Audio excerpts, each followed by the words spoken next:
Mais qu'est-ce qu'ils font les ados sur Internet? Mais ils font quoi ces jeunes sur Internet? Mais ils font quoi les ados sur Internet? Mais qu'est-ce qu'ils font les ados sur Ils font sur Internet Internet, les Mais ados. qu'est-ce qu'ils font les ados sur Mais Internet qu'est-ce qu'ils font ces ados sur Internet? Cyber, les ados témoignent. Héloïse Dupin de Saint-Cyr.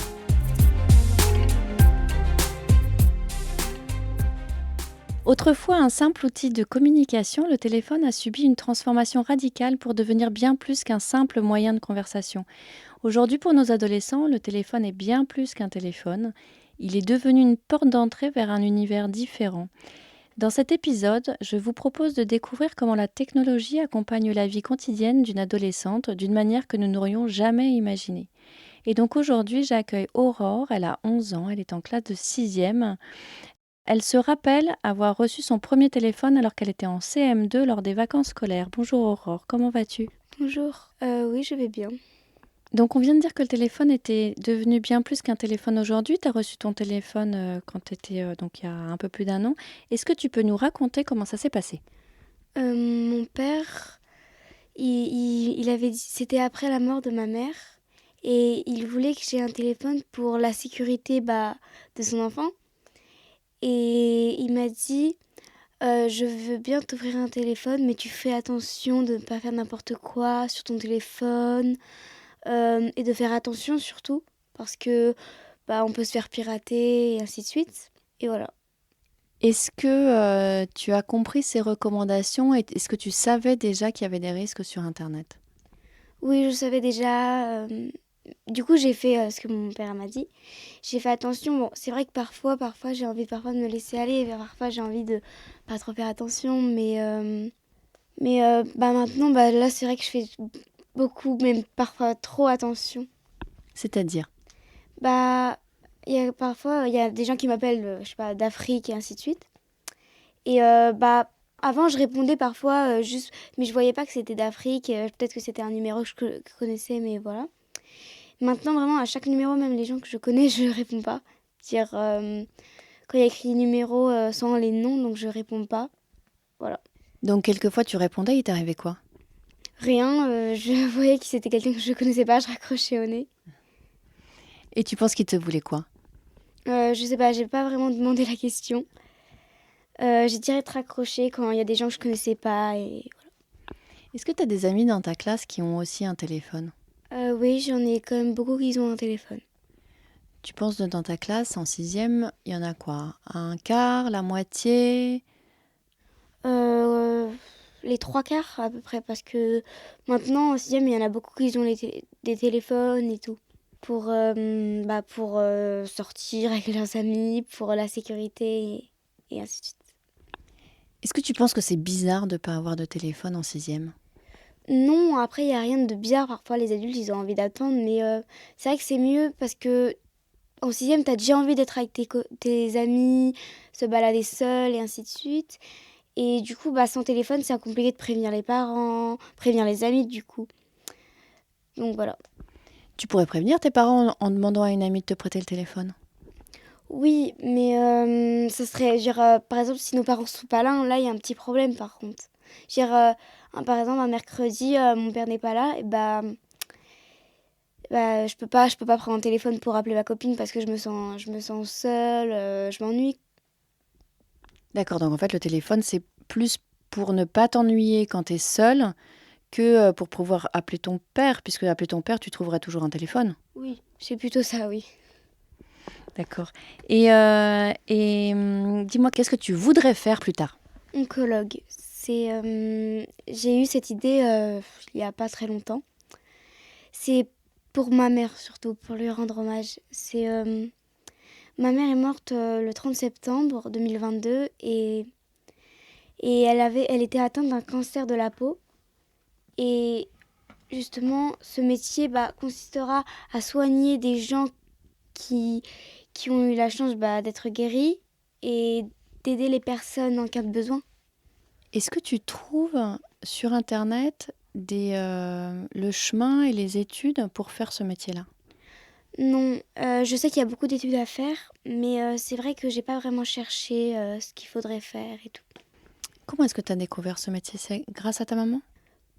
Pas vraiment. J'ai essayé de chercher sur Internet des métiers qui représentaient vers la médecine. Et du coup, j'ai pensé à maman quand j'ai cherché ces informations. Et du coup, je me suis dit, elle avait un cancer et pourquoi pas lui rendre hommage en faisant ce métier-là. Du coup, j'ai cherché métier pour soigner des cancers et ainsi de suite. Et j'ai trouvé oncologue. Et ça m'a bien plu. J'ai lu des choses qui m'a bien plu, qui m'a donné envie de faire ce métier. Est-ce que tu te rappelles sur quel site tu es tombée pour comprendre la description de ce métier-là ? Je suis tombée sur Google. Hein. J'ai pas vraiment. Je m'en souviens plus sinon du site exact, mais voilà. Est-ce que tu peux nous partager des moments spéciaux que tu as vécus avec ta mère ? Oui. Un moment, par exemple, parfois, quand je dormais, normalement j'étais censée dormir, et je descendais, je disais semblant que j'avais mal au ventre juste pour rester avec elle. Et maman, elle le savait, mais elle faisait semblant de me croire. Tu faisais ça souvent ? Quand même beaucoup quand j'étais petite, parce que j'aimais pas être trop dans ma chambre toute seule. Du coup, je faisais souvent semblant d'avoir mal au ventre pour être avec elle, ou mal à la tête. Ah oui, j'aimais bien qu'elle me chante des chansons tous les soirs. Je lui demandais encore des chansons. Et du coup, à un moment, j'ai commencé à les apprendre comme ça. Et du coup, à chaque fois que je chante une chanson, par exemple, une chanson qu'elle m'a chantée, je pense tout le temps à elle et au bon moment qu'on a passé ensemble. Où est-ce que tu trouves du soutien et du réconfort aujourd'hui ? Avec mes amis et avec mon ancienne maîtresse de CM2. Elle était toujours là pour moi quand j'allais mal et elle me comprenait. Elle me comprenait mieux que personne. Je veux dire, j'arrivais à parler avec elle. Et elle était super gentille avec moi. Elle me donnait des conseils. C'est même elle qui m'a donné des conseils pour écrire dans un journal et ça a marché d'ailleurs. Tu la revois encore, cette maîtresse de CM2 ? Après, c'est plus compliqué maintenant parce que ça dépend de notre emploi du temps pour aller la voir. Et elle fait que cours le lundi, mardi. Du coup, c'est un peu plus compliqué, mais j'essaye de m'arranger pour aller la voir. Donc aujourd'hui, tu écris beaucoup dans ton journal intime. Est-ce que tu écris aussi sur Internet ? Non, j'écris pas sur Internet. Des choses que j'aimerais. C'est des choses que je mets dans mon journal intime. Justement, moi, je trouve que c'est vrai que c'est bien parfois Internet, mais pas pour écrire ce qu'on ressent. C'est mieux que ce soit personnel. Quel rôle les réseaux sociaux jouent aujourd'hui dans ton cheminement pour comprendre ce qui est arrivé ? J'ai souvent des questions dans ma tête que j'aimerais bien trouver, sauf que parfois mon père peut pas les résoudre et peut-être parfois je lui demande pas. Mais parfois Internet, ça me donne des indications sur ce que a eu comme maladie ma mère. Des indications comment on aurait pu peut-être la soigner si sa maladie n'était pas aussi avancée. On va dire des traitements qu'elle pourrait donner. Et du coup, ça m'aide un peu à savoir ce qu'elle a ressenti quand elle a eu cette maladie. Et aujourd'hui, tu as beaucoup besoin de ça ? J'ai besoin de réponses surtout aujourd'hui parce que maintenant, ça va mieux. Il me fallait du temps, mais j'ai toujours besoin de réponses. En fait, on a toujours besoin de réponses, même quand ça fait 3 ans, 4 ans. C'est compliqué de dire, même les questions qu'on sait déjà les réponses, on a vraiment toujours besoin des réponses. Même si on se les répète encore et encore, au moins on sait que ce qui s'est passé et que pourquoi on n'aurait pas pu la soigner. Donc voilà. Et aujourd'hui, il y a encore des questions du coup que tu te poses, pour lesquelles tu n'as pas de réponse ? Là, tout de suite, j'ai pas vraiment d'idée. Mais la moitié des questions que j'avais en tête avant est résolue. J'ai compris pourquoi et c'est tout ce qui importe. Grâce à ton entourage ou grâce à Internet ? Ça dépend. Parfois, c'est grâce à mon entourage et parfois, c'est grâce à Internet. Est-ce que tu as trouvé des amis en ligne avec qui tu as discuté de ça ? En ligne, non. J'aime pas trop discuter de ma vie intime sur Internet. Avec mes amis, même avec mes amis, quand on discute par exemple sur WhatsApp, j'aime pas dire en message. Je préfère leur dire en face pour une vraie discussion. Est-ce que tu partages des souvenirs de ta mère en ligne, comme des photos ou des anecdotes ? Oui, parfois, je poste parfois des photos, mais par exemple, si je les efface par erreur, au moins je les aurai toujours sur une application. Et c'est ma famille qui pourra la voir et ce que j'ai vécu avec ma mère. En fait, tu utilises Internet de façon à être sûr que la photo disparaisse jamais. C'est bien ça? Exactement. C'est un souvenir. Si par erreur j'efface des photos ou des vidéos, ou même que j'y pense pas aller sur mes photos et que direct je tombe sur ça, et du coup ça me fait plaisir de repenser à ça par hasard. Est-ce que ta maman allait sur les réseaux sociaux? Pas souvent, non. Elle était très complexe avec les applications et tout. Mais sinon, elle cherchait juste des choses sur Internet. Est-ce que tu sais si elle avait un compte sur Facebook, par exemple? Je crois que oui, elle avait un compte sur Facebook, mais je suis pas sûre. Avec quels adultes tu partages les interrogations que tu as aujourd'hui? C'est pas vraiment... c'est ma maîtresse de CM2. Je veux dire, sinon, aucun adulte. Si, parfois ma sœur, mais... Et très peu mon père. C'est vrai que parfois, je lui dis des choses, mais pas beaucoup de choses, c'est vrai. Mais c'est surtout ma maîtresse de CM2 où je disais beaucoup de choses. Est-ce que tu penses que sur Internet, une adolescente comme toi peut trouver du réconfort? Après, ça dépend pourquoi. Je veux dire, tu peux trouver du réconfort pour chercher tes réponses, comme j'ai dit tout à l'heure, mais sinon, Internet, ça sert à... En fait, je sais pas trop à quoi ça sert, je le dirais. Mais c'est des réponses à laquelle on n'a pas les... on n'a pas les questions, en fait. On regarde des réponses alors qu'on n'a même pas la question en tête. Donc, ça dépend des fois. Est-ce que du coup ça te soulage quand même? Parce que quand tu dis on trouve des réponses à des questions qu'on n'a pas. Oui, en fait c'est un peu du hasard parce que on n'a même pas des questions en tête que après c'est comme si on se fait des questions quoi. On se fait des questions automatiquement grâce à la réponse qu'on a trouvée par hasard. Et ça c'est bien ou c'est pas bien? C'est un bon côté. Après, parfois, c'est vrai qu'on n'a pas envie de savoir des choses, mais c'est toujours mieux de savoir alors de se cacher la vérité. Est-ce que tu te rappelles avoir trouvé une réponse à une question que tu n'avais pas et qui t'a apporté un apaisement? Oui, surtout les questions sur justement le cancer de la peau, sur ma mère et ainsi de suite.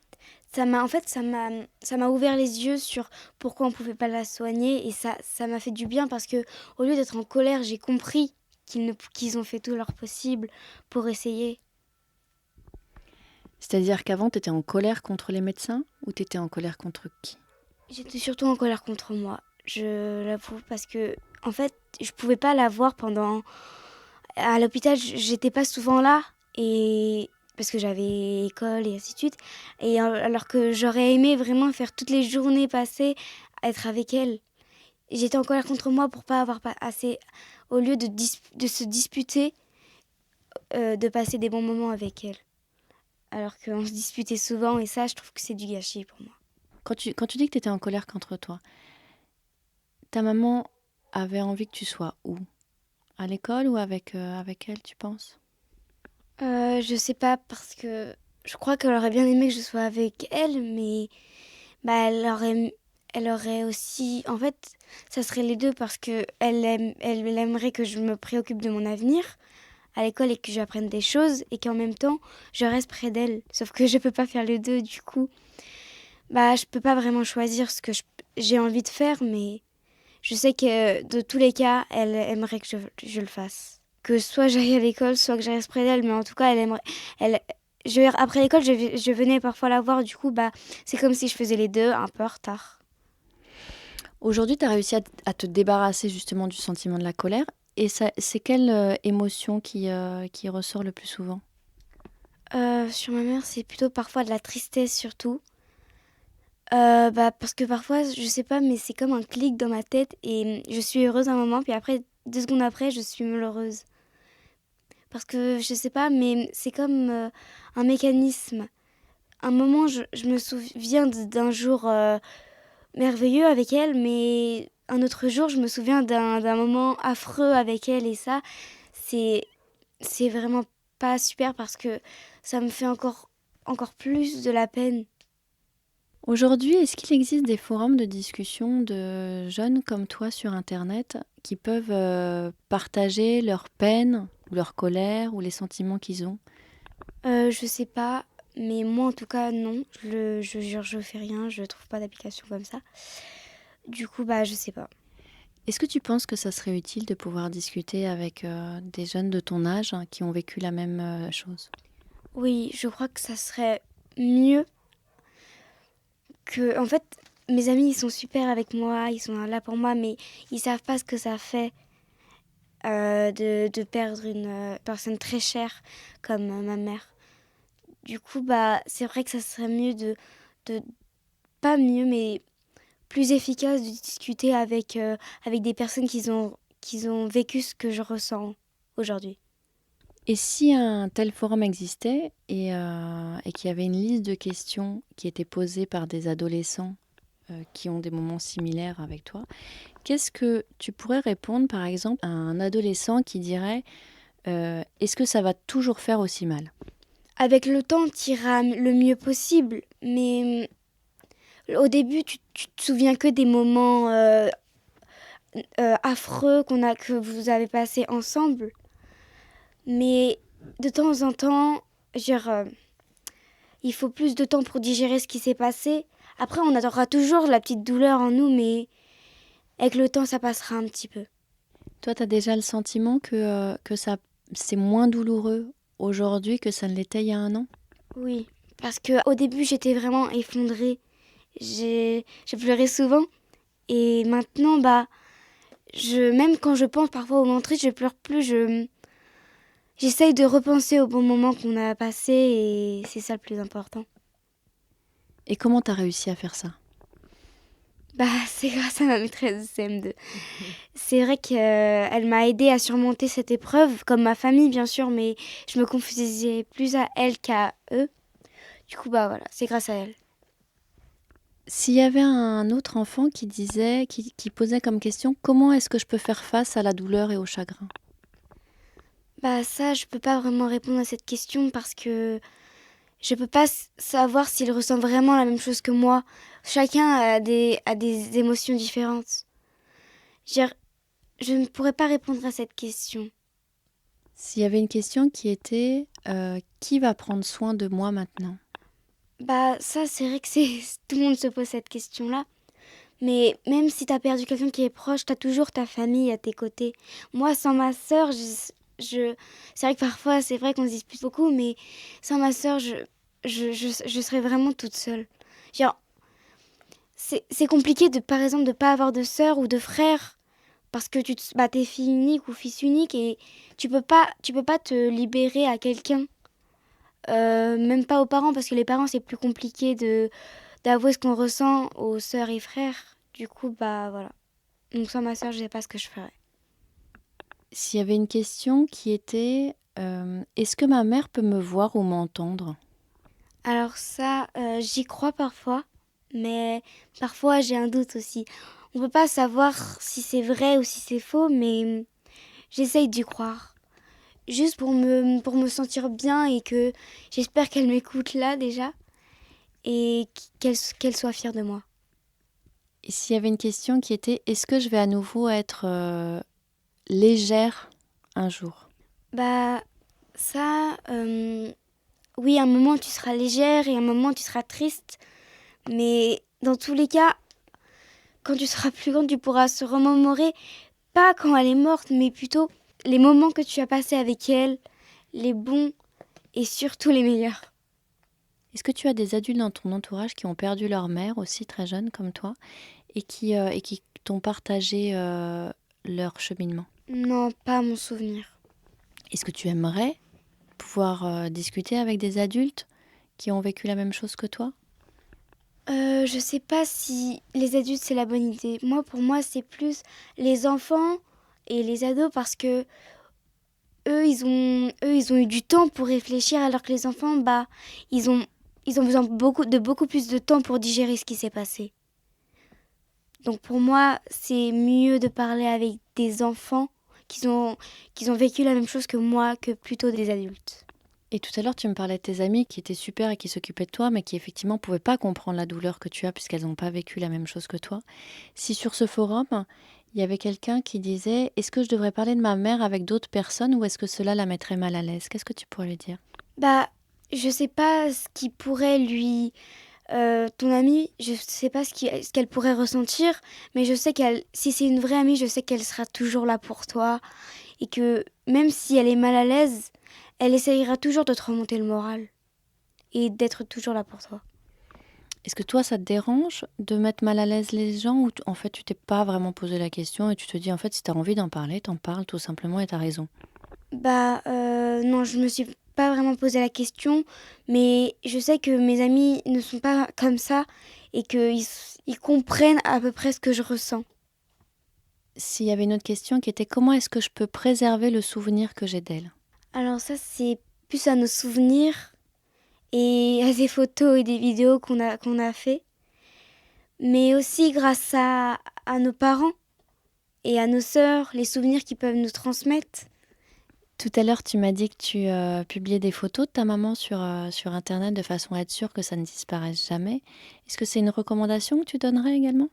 Oui, c'est plutôt pour que je me sente mieux dans ma peau et que j'oublie jamais ces photos par erreur, par exemple. Du coup, si je les supprime sans faire exprès ou que quelqu'un prend mon téléphone et les supprime, j'aurai toujours une photo que j'aurai publiée et du coup qui pourra toujours me mettre les souvenirs que j'ai en tête. Si Internet n'existait pas, qu'est-ce qui aurait changé sur cette dernière année pour toi, dans ton cheminement pour te reconstruire? J'aurais pas toutes les réponses à mes questions. Il y en a que mes parents auraient su, mais sinon il y aurait des questions où on n'aurait pas de réponse. Et peut-être que Internet, lui, il en a. Et j'utilise souvent Internet pour les réponses à mes questions. Et tout à l'heure, tu me disais qu'il y avait des réponses à des questions que tu n'avais pas. Peut-être que tu n'aurais pas eu ces questions-là. Oui, c'est aussi que parfois on a des questions en tête qui viennent d'un coup grâce à Internet. Qu'est-ce que tu as comme réseaux sociaux aujourd'hui? Qu'est-ce que tu utilises? J'utilise Instagram, TikTok, WhatsApp, Messages et d'autres applications. Après, j'ai pas le nom tout de suite, mais voilà.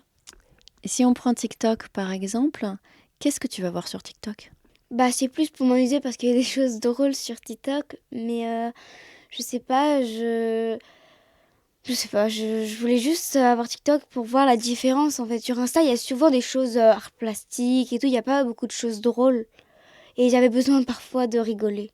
Quelles sont les activités qui te rendent le plus heureuse aujourd'hui? Aujourd'hui, c'est le tennis. C'est comme un punching ball. Le tennis, il enlève toute la colère en moi, ça me défoule. Sur TikTok, tu disais qu'il y a des choses qui t'amusent. Est-ce que tu as des influenceurs ou des comédiens ou des humoristes? Qui tu vas voir qui t'amuse?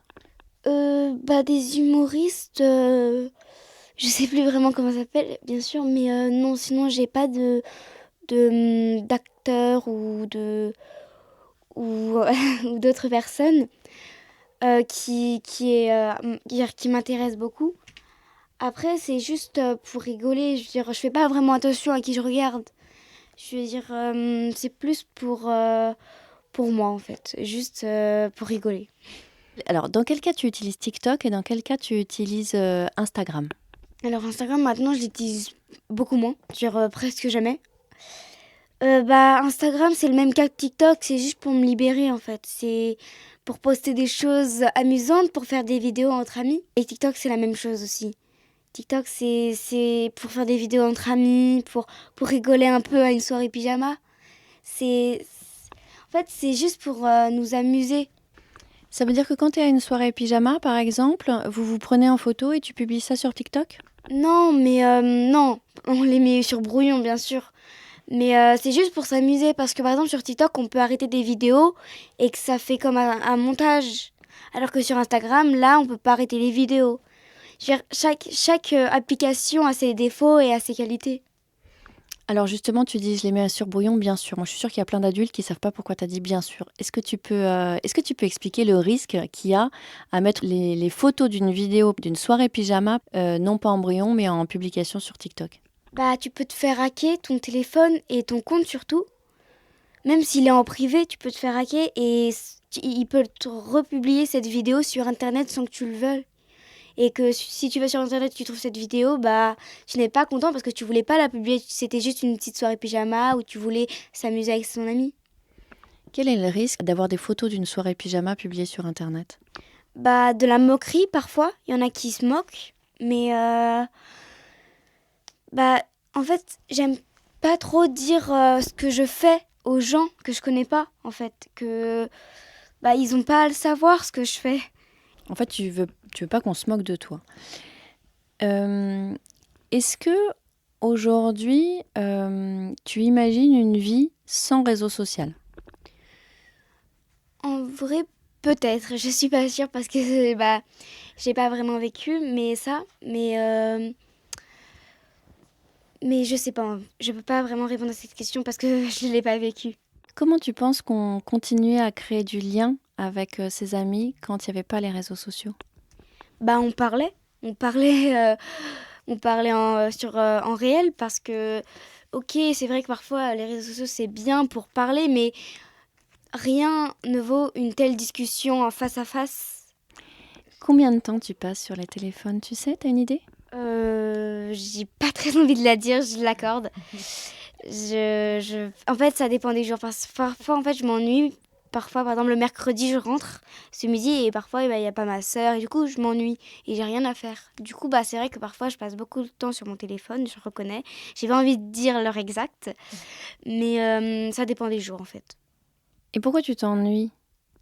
Bah, parce que c'est vrai que d'être toute seule, c'est pas... Je peux pas faire des jeux toute seule. Je peux pas parler toute seule, d'ailleurs. En fait, je peux rien faire toute seule. Ok, je peux lire, je peux faire des activités manuelles, mais à un moment, ça me lasse. Et bah, du coup, bah... Et après, j'ai plus rien à faire. Du coup, bah, je me mets sur mon téléphone. Et tu dis tu peux lire, tu peux faire des activités manuelles. Au bout d'un moment, ça te lasse. Mais du coup, est-ce que tu continues à en faire quelques activités manuelles? Maintenant, c'est vrai que j'en fais plus beaucoup. J'en fais toujours, mais moins. Beaucoup moins. Parce que bah, déjà, j'ai moins de temps. Et c'est vrai que maintenant, ça me passionne plus trop les activités manuelles. Après, lire, je lis parfois. Je lis souvent des BD au lieu des livres, certes. Mais en fait, les livres, ça me fait comme si j'étais dans l'histoire, en fait. J'imagine l'histoire dans ma tête et tous mes soucis que j'ai dans la vie réelle s'enlèvent. Donc tu aimes lire? Oui. Et en ce moment, tu es en train de lire? C'est vrai que là, je lis une BD que j'ai lue je sais pas combien de fois. Ça s'appelle La Rose écarlate. Je sais pas si vous savez les tomes. Mais j'aime bien cette histoire parce que... Bah, en fait, il y a différentes histoires en clair. Mais ça fait de l'aventure aux personnages surtout, mais dans notre imagination. Ça raconte quoi? Ça raconte une voleuse avec un voleur, on va dire, mais qui vole pour le bien, on va dire. Parce que il y a des gens qui sont très méchants, leur objet est à eux, mais ils ne le méritent pas. Ils volent pour donner à des gens pauvres. Voilà l'histoire à peu près. Et avant ça, quel est le dernier livre où tu te dis, celui-ci, je l'ai adoré? J'ai bien aimé Oedipe. C'est la maîtresse de CM2 qui me l'avait donné en CM2. Et j'ai bien aimé. J'ai vraiment tout compris comme histoire et tout, parce qu'avant j'avais des difficultés par rapport à la lecture. Mais j'ai vraiment bien aimé ce livre parce que ça a parlé de l'Antiquité, mais surtout des gens que tu aimes. Par exemple, sa fille, elle l'accompagne alors qu'il est aveugle. Il l'accompagne pour quitter Thèbes. Donc j'ai vraiment bien aimé cette histoire. Le temps de cette interview, ça dure à peu près 30 minutes. Combien de notifications tu as reçues sur ton téléphone? Est-ce que tu veux bien regarder? J'ai eu 18 notifications. Est-ce que tu vas toutes les lire après notre interview? Non, mais la moitié, c'est plutôt des jeux. Hein. Je lis pas les jeux. Hein. Mais il y en a, sinon, pour les personnes réelles et tout, j'en ai pas beaucoup. En vrai, j'en ai 1, 2, 3, 4, 5. J'en ai 5.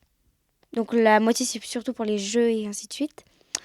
Bon, après, bah oui, parce que je vais répondre quand même à mes amis. Parce que ils en ont besoin et que parfois, moi aussi, du coup, je pose des questions. Et si jamais tu dois aller à table tout de suite? Là, par contre, j'attendrai parce que même s'il faut il faut quand même que j'aille à table, mais après manger, je les répondrai, bien sûr.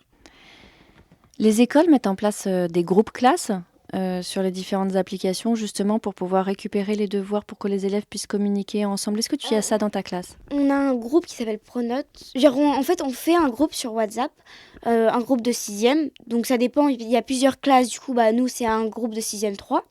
Et on s'envoie des messages, on fait des appels de groupe aussi. Voilà. Et on a Pronote, c'est pour les devoirs, les notes, notre emploi du temps s'il change. Et c'est les messages qu'ils peuvent nous envoyer s'il y a un prof absent, s'il y a une maladie, ainsi de suite. Sur ce groupe WhatsApp, est-ce qu'il y a un code de bonne conduite qui a été communiqué par les professeurs sur les mots à employer ou les tournures de phrases? Non, en fait, c'est nous qui décidons de faire ce groupe-là, en fait. C'est jamais les professeurs, eux, ils s'en font pas, ils nous donnent juste les devoirs et tout. Non, c'est nous qui décidons de le faire juste pour nous aider, et voilà. Est-ce que tout le monde se parle poliment sur ce groupe classe? Je sais pas, c'est vrai que je n'ouvre pas souvent les notifications. Mais oui, la plupart du temps, oui. Est-ce que les parents y ont accès? Non, c'est que pour les enfants. Mais après, ils peuvent prendre notre téléphone et voir. Après, ça se fait pas. Ah bon, ça se fait pas que les parents regardent les notifications des enfants? Ça se fait, mais il faut au moins leur prévenir. Parce que ça se fait pas de prendre discretos le téléphone de sa fille ou de son fils pour regarder ce qu'il envoie et tout. Il faut au moins leur dire et pouvoir leur demander, mais les adultes n'écoutent pas les enfants.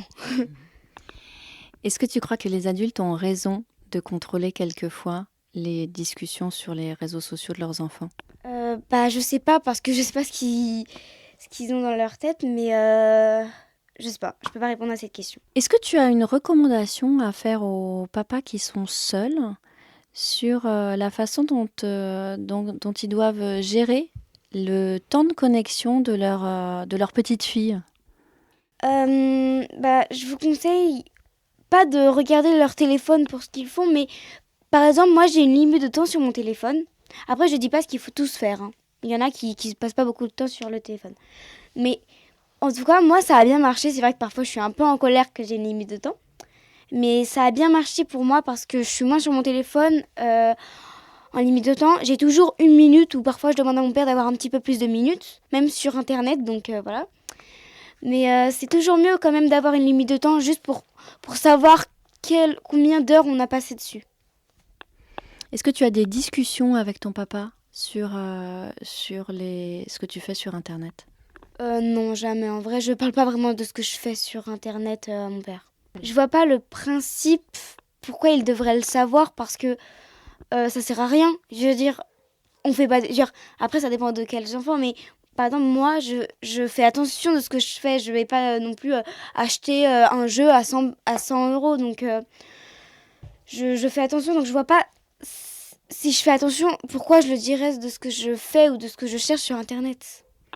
Et sur les contenus intéressants que tu trouves, est-ce que tu trouves que ça vaut la peine d'échanger avec ton papa? Non, c'est mes questions, je trouve mes réponses. En fait, j'ai pas besoin d'en parler de ce que je cherche parce que papa il pourrait pas se poser la même question, pourquoi t'as cherché ça et tout. Du coup, moi je préfère le dire à personne de ce que je cherche. Et si tu tombes sur un sketch, sur de l'humour, est-ce que tu as envie de le partager avec un adulte? Non, je préfère si je trouve un sketch plutôt avec des amis, voilà. On va arriver à la fin de cet épisode. Merci beaucoup Aurore d'avoir été avec nous et d'avoir accepté cette discussion. Est-ce que tu veux rajouter un mot? Surtout merci à vous. j'espère que mes conseils, on va dire, vous sera utile. Et tous les enfants qui ont ressenti ce que j'ai fait, je sens que si vous avez des bonnes amies et une famille incroyable, je sens que ça ira mieux. Merci à vous tous d'avoir écouté Cyber, les ados témoignent. Notre émission est disponible sur les plateformes de podcast comme Deezer ou Spotify. Et pour suivre l'actualité du podcast et nous contacter, c'est sur Instagram cyber_ado au pluriel et sur Facebook cyber-témoignage d'ados.